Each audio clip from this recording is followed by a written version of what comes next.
Hey everyone, it's Lisa Danforth. Sorry I'm having technical difficulties here, telling me I don't have quite enough juice. It is, let's see, it's Thursday. Just want to thank you so much for joining me, whether you're live or whether you are watching this on the replay. Thank you so much. Hope you're out enjoying this glorious day that we're having, at least in Vermont. It's a nice blue sky. I wanted to kind of pop in and do a little quick Facebook Live. I just got back from an amazing 3-day intensive with my coach and mastermind group down in Rhode Island, and we were working on our businesses. We were taking time away from working in them so that we can work on them and build them, and that's just such an important piece in creating a successful business. And I just wanted to kind of, like I said, pop in and talk a little bit about visioning, because that's a key component. That's the first thing that we really started off on, and it's really what I work on with my clients as well, is creating that vision within the business that you want. It's very hard to move towards and make the steps that you need to towards your goals if you don't actually have a clear vision of what it is. It gets really fuzzy and the steps aren't clear, and that's when a lot of frustration will actually kick in, and the day-to-day chaos takes over, or the day-to-day overwhelm takes over, and we're really not quite sure what it is that we need to do, because we've just got our head down, blinders on, carrot in front of us, and moving forward.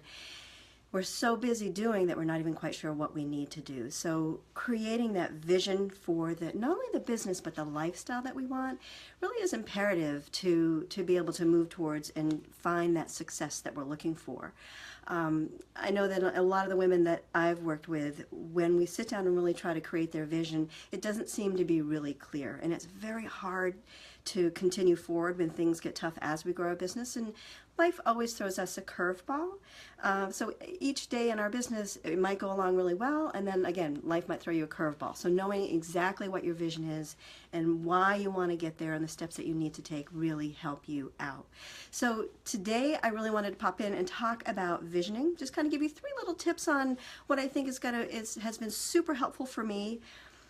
As an entrepreneur for 26 years, I know when my vision hasn't been clear is when my success has not been so forthcoming.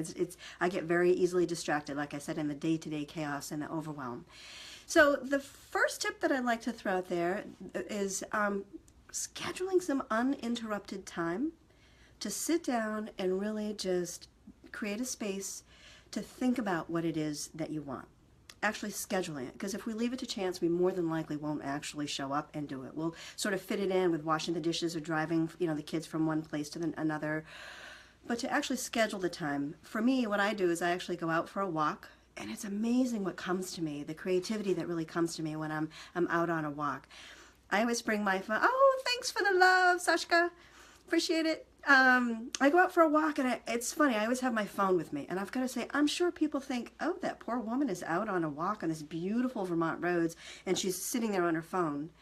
What happens for me is creativity just downloads to me when I schedule my time, when I set it aside.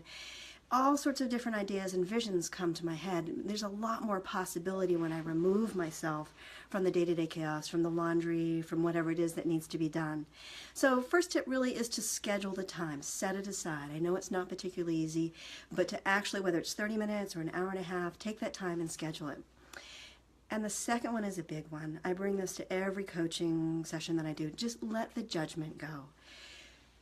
When we really sit down and think about what it is that we want, so much judgment comes into our head that, oh, we can't do that. That's not possible. It'll never happen. I'm too young. I'm too old. I'm too tall. I'm too short. I'm too big. I'm too small. Whatever it is, just leave any of the judgment behind and invite in. Yeah, thanks. Same thing, Joshka. That's good to hear. Shashka.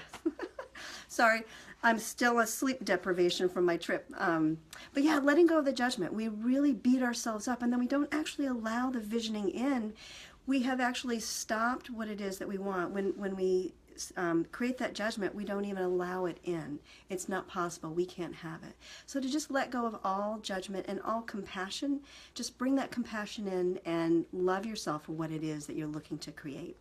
Third piece is really, really key. I want you to speak it.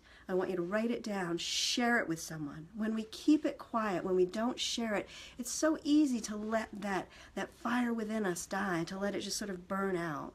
So get an accountability partner and have someone support you. Thanks, Sashka. I appreciate that. I'm so psyched you're on with me. Love you. But speak it, like I said, share it, write it down, create a journal, start taking the time to focus on it. When we don't share it, when we keep it to ourselves, is when it can really diminish each day. And then all of a sudden we wake up and it's a year later, 5 years later, and 10 years later. So the three things really is schedule the time, set some time aside. I love to go out for a walk. You might actually be out for a drive. I know a lot of people that do that, and you can record on your phone. Just hit record and drive around. Second one, let go of the judgment. Just let the thoughts flow in. So often it takes at least 2 hours of me working with a client for the first time, before they actually admit to themselves what their passion and their vision is for their life and for their business. And third, share it. Write it down. Share it with a friend. Journal. Just get it out there and start moving towards it. Get that accountability partner. So thank you so much for popping in. I really appreciate it. And I just want to say, if you'd like some help with visioning what it is that you want your life and your business to look like, they're not mutually exclusive, please feel free to PM me or shoot me an email at lisa@lisadanforth.com, and I'd love to be able to set up a session to look at where you're at, look at where you want to be, really create that vision, and look at what seems to be getting in your way of getting there. So thanks so much, Sashka. So it's good to see you. You guys have a great day. Bye.